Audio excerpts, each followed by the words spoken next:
How many times do you think your face has been captured by a photograph or a video in a CCTV system, in a shop retail security system, or a video system at football matches, or getting onto the tube?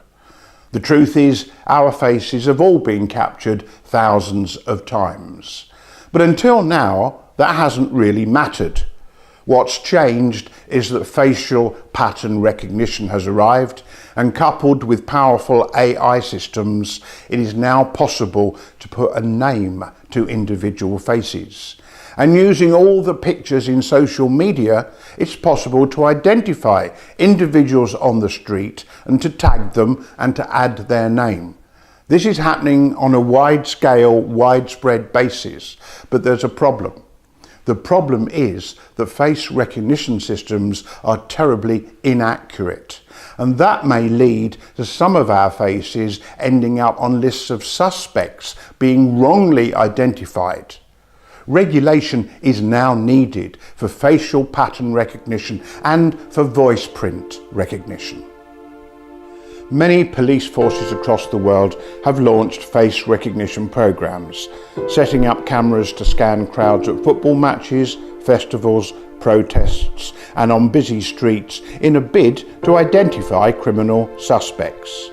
The tech giants are also using the technology. Facebook relies on face recognition to automatically tag photos. Snapchat uses it to overlay fun animations onto your face. The latest iPhones have ditched fingerprint scanners in favour of using face recognition to unlock devices. And Amazon's recognition image analysis software promises, amongst other things, that it can spot faces from a library of suspects for law enforcement. It is sobering to learn just how far this tech now reaches. US airline JetBlue is testing it in an effort to speed up boarding. The faces of visitors to Madison Square Garden in New York are scanned on entry to see if they might pose a problem to organisers. Jaywalkers in Shenzhen, China risk being fined and having their mugshot taken by cameras placed at pedestrian crossings. It seems nobody can escape. Yet around the world, face databases are running into problems. India's Supreme Court is due to rule on whether its national ID scheme, Aadhaar, breaches citizens' privacy. The system, which includes mandatory enrolment in a face recognition program, contains details on 1.2 billion citizens and has suffered huge leaks of sensitive data. In the USA, an audit of the FBI in 2016 found it had built up a database of more than 400 million face images, including half the US adult population, without any oversight. Suspected criminals made up less than 10% of that library.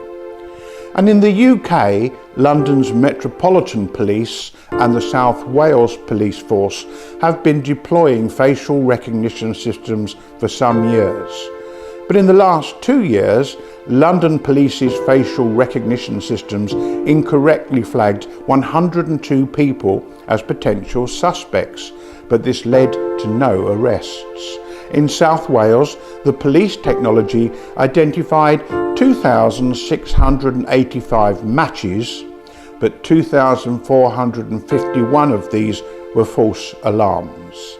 Meanwhile, China is using face recognition technology to monitor and discriminate against the Muslim population in the northwest province of Xinjiang.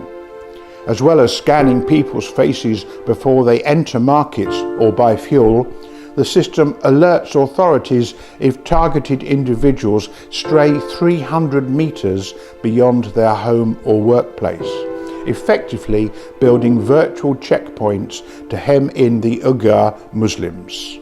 Such discrimination aside, you might feel reassured about having your face stored in a database if it helps solve crime. However, despite its popularity with law enforcement, face recognition is often inaccurate. The reason that face pattern recognition software is still so inaccurate is that we're in the very early days of developing the software and the AI that lies behind it. In the years to come, face pattern recognition will become much more accurate. But there's an even greater need for regulation when that happens. Even Microsoft recently called for the technology to be regulated.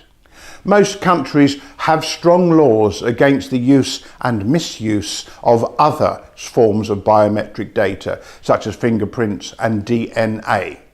Face pattern recognition will be an enormous force for good in the long run because it will improve security and increase efficiency. But it's important that its misuse is not allowed to continue, and it's important that proper regulation is put in place.